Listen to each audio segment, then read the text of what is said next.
Welcome to Weaving New Paths, Conversations with Visionaries.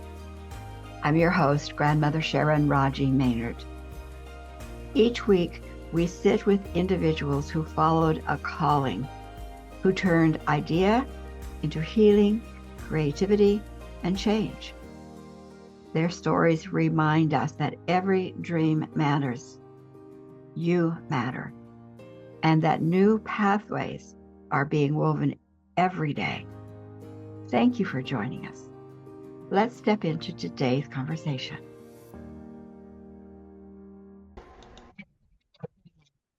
Welcome, listeners, to Weaving New Paths, Conversations with Visionaries. That's what we're about. I'm Sharon Raji Maynard, and honored to be your host today. So, somewhere in the fabric of your life, there may be a first whisper, a moment when something larger than you brushes your awareness, might be from anger, fear, or depression, but it asks you to be born through you. Now, our guest today, Kris Steinnes, once heard a whisper. She listened. She followed. And in doing so, she created new paths that many others now walk. As you listen to her story today, you may feel your own whisper stirring again.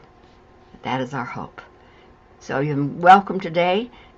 And Kris, so glad to have you with us. I am really excited to hear what you have to share because, oh my gosh, we need those whispers and hearing one another's, don't you think? Yeah, so thank you for having me. Interesting you use the word whisper. I've never used that. I look at it as a divine idea, but those come in as whispers, although it was a little louder than a whisper because it came in very clear. I was just going to ask you that what sparked, I'll say your desire, and it may not have been a desire because often, in my experience, whisper isn't often about a desire. Sometimes it's a voice calling you and you go like, what, me? So it may not be a desire, but what sparked your beginning work into what gifts you now? And Kris Steinnes has Women of Wisdom, just to let you know, and she'll tell you more about that. But what sparked that, and how did that begin? Maybe how long ago did it begin, Kris? Well, the spark started happening earlier when I was going to Seattle Unity Church and I had a workshop and we were asked to write down our purpose. And I wrote down bringing people together, but I didn't try to figure that out. What did that mean? That's like a whisper. It was just like this, oh, okay, whatever. And then there were signposts along the way. There was just various things that pointed me, but I didn't push it. Sometimes when we push on things, they don't happen. I didn't know what it was going to be. I really didn't know. Yeah. And then I was at a Unity retreat with other Unity churches in the area, a regional retreat. And Dana Perry, who is an amazing person, did an exercise of being 500 people in a room, being blindfolded, and you were to walk around and then you connected with one person. I know I was with a really tall guy because I had to hold my hands up high. and we were to share our mission, our purpose, something. And so I said that. And they were to repeat it back to us as if, and it just felt like God speaking. Like when he said it back to me, I just shivered. I had this resonant, like, oh my goodness, what is this? I had to sit down they said to split. Don't take your blindfolds off. Don't talk to this person. I went and I sat for 10 minutes going, oh my God, this is about something. But it still was a couple of years. I went through a healing journey. I was at a healing group, a woman breathing energy 2 weeks in a row said I needed to be an advocate for women. And I still didn't know what did that look like. But it was after I read the book, The Feminine Face of God by Sherry Hopkins and I'm forgetting the second person's name. And anyway, it's a compilation of women from different spiritual backgrounds. And Unity did all these speaking events every Wednesday night. And so that was first. Then this woman said you need to be advocate for women. And then 2 weeks later, I was driving down our old highway in Seattle, Highway 99, 11 o'clock at night, a clear crystal night. It was crystal clear. And the voice came in and said, you should bring women like these from the book to come speak at Unity. And first thought was like a monthly focus and then it was no, a week-long conference to build community. Very, very clear. Wow. And I went to the ministers the next day and they said, go for it. So I got together with, I think it was about 9 women, and we planned the first conference, which happened in February 1993. Wow. And it was a week long. And within a couple of years, it was like 9 days because we took over 2 weekends. We just took over the church. We turned it into a divine feminine sanctuary. And it was full of very experiential, lots of workshops. We had amazing women authors, Jane Houston, Jean Schroeder-Bowen, Gabriel Ruff, Angela Zarian, so many famous, wonderful women.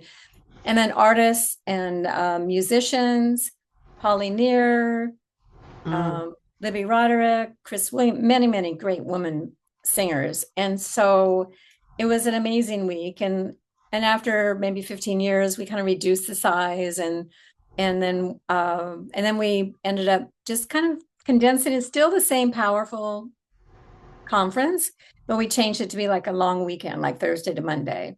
And then when COVID, and our last one was February 2020, just before the doors closed with COVID. And then the next 2 years we did online. And that was great too, just get people together from all over the country. We're now not doing the conference. We kind of retired the conference. I sort of semi-retired, though I can't really say I have. And our plan is to do, we've been doing some monthly workshops, and we're actually now going to switch. We're in Seattle, we should say. Yeah. And we're going to switch to do some in-person workshops, and that gets back to our roots of really being in person and being, with integrity of who we are and how we empower women. And the main thing is empowering women of their voices and the importance of sharing our stories. And with that comes healing. And so that's what I've witnessed over the many, many years of, seeing a lot of women being very isolated and feeling like you're alone and you're the only one that feels this way and you have all these problems. And then when you gather in a circle, which that's how we gathered all the workshops, in a circle, and you hear someone share their story, you realize, oh, I'm not alone. There's somebody, and then it gives you permission to share your story. Exactly. And so just the community was birthed that way. Yeah. It's interesting because you've had both the experience of in-person and interacting, and then forced actually online, and now you're getting back to more in-person or including in-person. What have you noticed different? Because they both have value, and of course when we couldn't do in person, having online was so critical, and across the world is so important too. We can't, it's a lot less expensive for people who are in the Netherlands to be in our conference in Seattle on Zoom. But talk to me about those two experiences. Well, when we went online for the conference, I found it just as intimate and personal because we had people make sure that our presenters did keeping that experiential aspect of it. And people would break up into breakout rooms where you would be in an intimate circle with just 3 other people, 4 of you on the screen, sharing whatever exercises, whatever you're needing to share that's part of the topic that the presenter gave. Then you come back to the main group, and they're small groups, small workshops. And so there was still the level of intimacy, the still level of sharing that you find in person. And I think it is harder these days, a lot of resistance that people want, especially during that time, they had to work online. So there was also the resistance of not wanting to be online again and just getting people's attention. And so I just had some experiences this fall, an early winter, of an experience of something that was very powerful that was in person, which led to 2 other things for me that became in person, of a chant group and an art class, and it just made me realize we're ready to be in person again. That importance of community is very important. And yes, you can get it online, but there's something about being in person and really feeling the energy and seeing everybody. It just spoke to me like, yes, we can start being in person now. I think we need to be in person. Yeah. That's a really good point. And I don't think it's one or the other anymore. You Mm-hmm. know, there's a little, some are things are totally online. Some people, that's what they do online, and that's fine. I mean, that's fine and great. And some do hybrid, but Right. both just expand the options and the opportunities. What's your sense? Because you work with women Mm-hmm. and have, that empowerment of women, which I have too. What are you sensing in the world today? Because you're a gray-haired woman, I'm a gray-haired woman. I hear a lot of the protests out there, some that I've been to. A lot of us are grannies, um, and so we've been kind of through this before. Some of our younger women haven't necessarily been through this before. What do you think we as elders can bring to our community? You're a white woman, I'm a white woman. I've been in traditional gatherings. The elders are critically important and honored in a different way, but their stories are so valuable, and I think our stories are too. What about all of that do you want to comment on?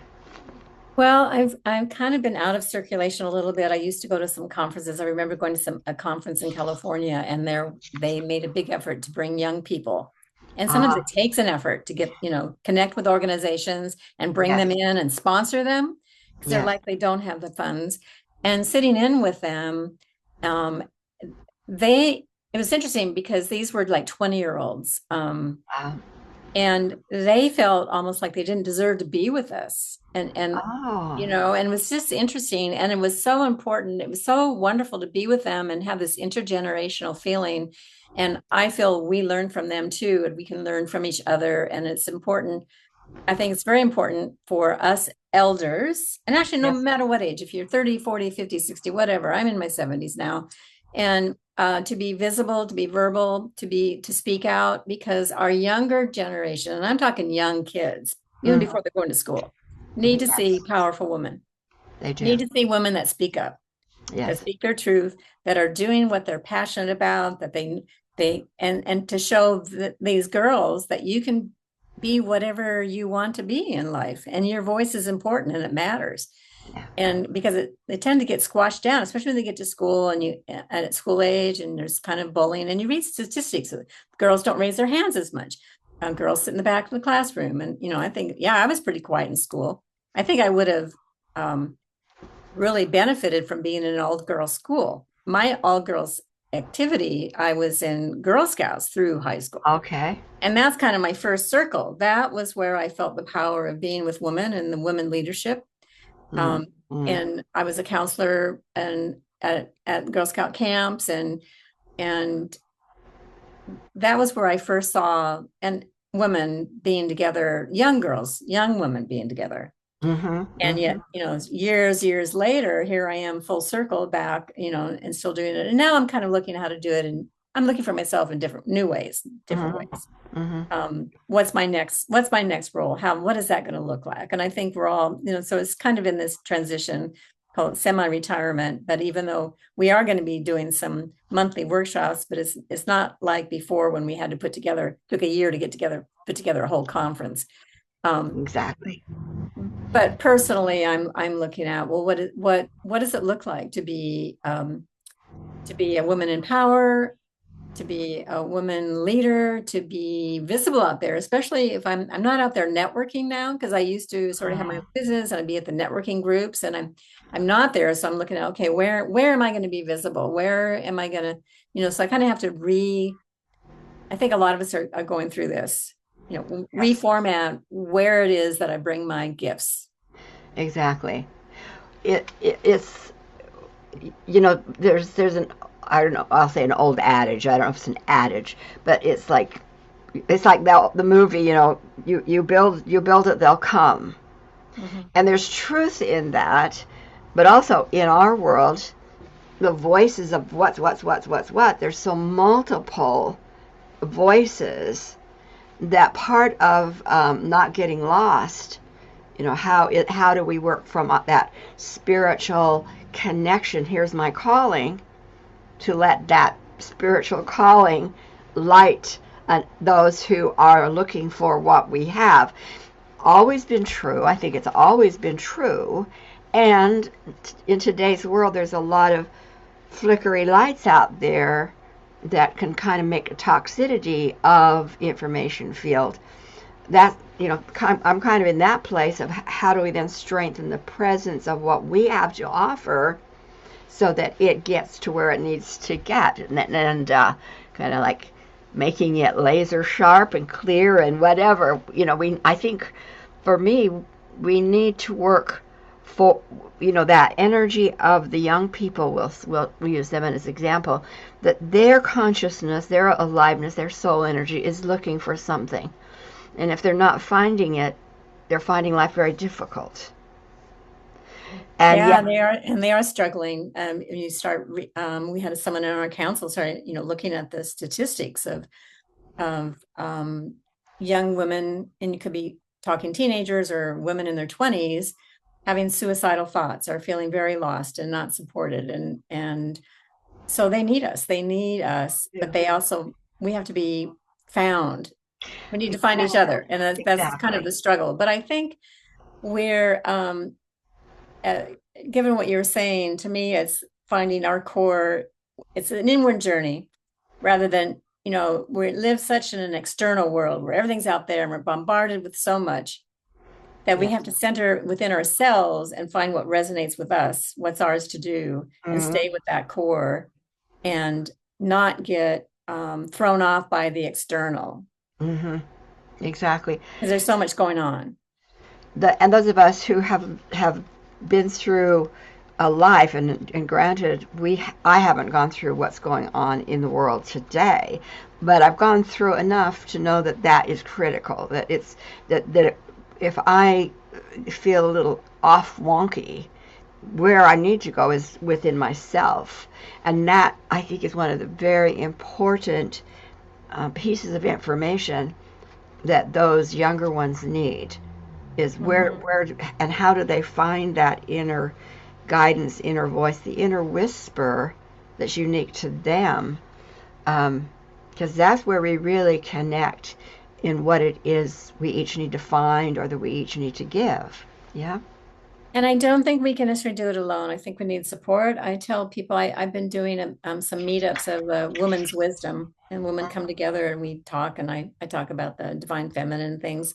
But one of the things I say is for them to find a safe group, even just two other women, a small group to meet regularly with and to share what's going on with you, to be around like-minded women, to feel supported. I think the important thing I want to talk about, sharing your story, is to be witnessed. And there's the power of that, and there's healing in that. And so I think also there's the journey within, but there's also a place to be with others to get the support. It strengthens you. It strengthens your purpose. It strengthens who you are, to be validated, witnessed, and sharing with other people, whether it's intergenerational or whether it's people of your same age, whether it's, it can be an elderly circle, it can be a young woman's circle, or it can be a combination. But it's, I think, so important to be together with others, that you're not doing this alone. Exactly. And the power of just being heard, like you said, just being witnessed, having been more in the energy healing field, the power of being heard is often all that's needed for whatever in you that's knotted to just go pop. It's not about finding things, doing or applying. There's a lot that just by being heard, being witnessed, it does its own release. And now you walk away feeling different and looking different at life differently. So here you are, still women of wisdom, right? Women of Wisdom here in Seattle, Washington. It's been around since 1993, and so your plan, as I hear you, you're going to start doing maybe more monthly classes in person and online, or in person, or both? I don't know yet. We might do both. It's possible, because we have presenters that are around the country and do online. It might be a combination. We can contemplate doing hybrids where but you need a TV screen, and and all that, not just the little computer screen. Sometimes it's hard to, if you're in a group. So that's possible, because it's Mhm. great to be with people from other parts of the country. And I Country. know before, when we started Women of Wisdom, we get a lot of emails from people. Where's there a group like yours in my city, or where I'm up in Alaska? It's nothing up here, Yeah. whatever. And that's where it's important. Well, find the woman to be with and create your own circle. Exactly. Yeah. Yes. Yeah. So, yeah. And also, what I've witnessed too is, in the 30 years, especially after probably 10 years of our conferences, of how women shifted from having a stronger voice, not censoring their voices. I could feel that for myself. I would censor myself less after because we worked in a circle of creating the conference, and you get that empowerment of being with other women and being witnessed, that then I would be stronger out there in the world, where I would be in situations, whether it's, mixed men and women, or a business thing, or places I might in the past have been uncomfortable. But it would strengthen my voice, that I censored myself less, because felt like I had the backs of other women backing me of what my voice was. And so that was that. And so a lot of healing. Another thing that happened was other communities were birthed, where people started creating their own little circles, or their own little thing that related to their purpose. So I know of Right. several that, there was a lot of different things that just grew out of the conference, because people meeting each other. And I mean, back in those days, the names you mentioned, I mean, these were leaders. These were major leaders in the what do we call the goddess, or the feminist, the women movement. Mm-hmm. Some of them are no longer there. Some of them are really retired. But all of that energy kept other things happening, like you said, beyond the conference. Yeah, yeah. And some are still active. It's amazing that, especially our elders of these people, Jean Houston, Jean Schroeder Boland, they're still very active. Yeah, exactly. That's true. That's true. It's like we're coming back around in some Yeah. in, and it may be because the younger generation hasn't been exposed to them yet either. Who knows how they're Yeah, going? that's true. I remember when I first started the conference, in a bookstore, there'd be a whole section of women's studies, and now, you know, not so So many. And much. the books are still valid. Like, I did a Woman of Wisdom book. It's a compilation of many of the talks and speakers that I was telling you about, and the Yes. musicians. I put their words into poetry, and we had art from all our artists from around the area, that because we had art shows, and we had people that put art in our brochures. And so it's a Yes. compilation of the what the feminine looks like from many perspectives. Yes. And I remember I went to a book expo, and meeting publishers, and a woman saying, like, this is all old hat stuff. It's all, and it's kind of like, no, it's not. It's really not. Oh, it's not. Yeah, here we are. Here we are again at this point. Yeah. Yeah, Yeah. life goes in spirals. It just goes in Mhm. spirals, and you might go down or you might go up, or sometimes it's up and Mhm. down. But yeah, it's not static. I've often thought that women's way of being and leading and creating in the world is very much like starlings. In that starlings have their group. They call that, in some situation, they call it the warmth, which I love. So you're in the Mhm. warmth. So Women of Wisdom was a warmth. And in that warmth, there was a destination. There was not anyone leading, but everyone was going, a similar direction. And there were those that go off to what they call, what would some call, another little project here. Mhm. Still connected, but a little project, and then they're back, and Right. then they're back, and then the murmuration happens. So this is a huddle, this is a warmth, and the murmuration is the dance that they do as they move through the sky. I think women do that, and so understanding that in that warmth, there's a lot of conversation that goes on, right? A lot of sharing, a lot of being, a lot of witnessing in the warmth, and out of that an idea pops. It becomes a huddle, and that huddle is not like my thing is better than yours, so we're going to Yeah. break away. No, we're doing this thing, and the whole warmth can say, "Yay for your huddle! Have a good time. Come on back and tell us about it." But we're moving through life in that way. So here you are. The warmth is creating something new as appropriate, and it'll be fun to see what then emerges from that. I think the holding the outcome for that, the wisdom, the stories, the encouragement, the love, the unity, all of that, to be filtering down to those younger and younger and younger, whatever age, is one of the, the raining down the wisdom, I think, is really an important thing of what we're doing here. Yeah, for sure. And I think it's a very important time for women to step up to leadership and really be visible and speak up and be leaders. And I used to say, because I would do workshops or speak places, and I'd say, well, you're a leader of your own life. Some women don't want to be leaders, or they don't see themselves as a leader. Well, you're a leader of your own life, Yes, I do know. And some have been so taught that they're not even a leader of their life, that all they have to do is obey. And that's really that's such an old model and old trap that shackles off for that. Yes. So tell our listeners how they can get back in touch with you and know what you're doing as you're moving forward in 2026 and beyond. What's good contact? Yeah, well, our website is www.womenofwisdom.org. Okay. And we also have a Facebook page, it's actually like Women of Wisdom Conference. It's sort of weird because there's so many Women of Wisdoms out there. Oh, okay. Women of Wisdom Conference is our Facebook page. And also the email is womenofwisdomseattle@gmail.com. Okay. Perfect. So they can reach us that way. And also my Facebook page would be, probably could be found at Kris Steinnes, my Kris Steinnes, your personal page. Sounds my really personal good. page.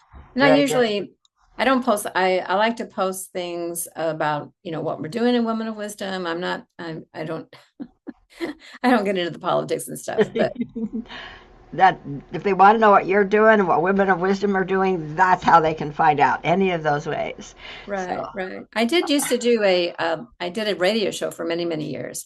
And I'm actually contemplating going back to doing a podcast or doing something. I interviewed a lot of women authors. I interviewed when we had conferences, all our women presenters.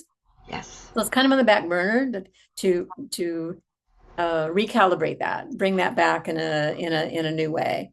And so maybe by fall I'll be settled of.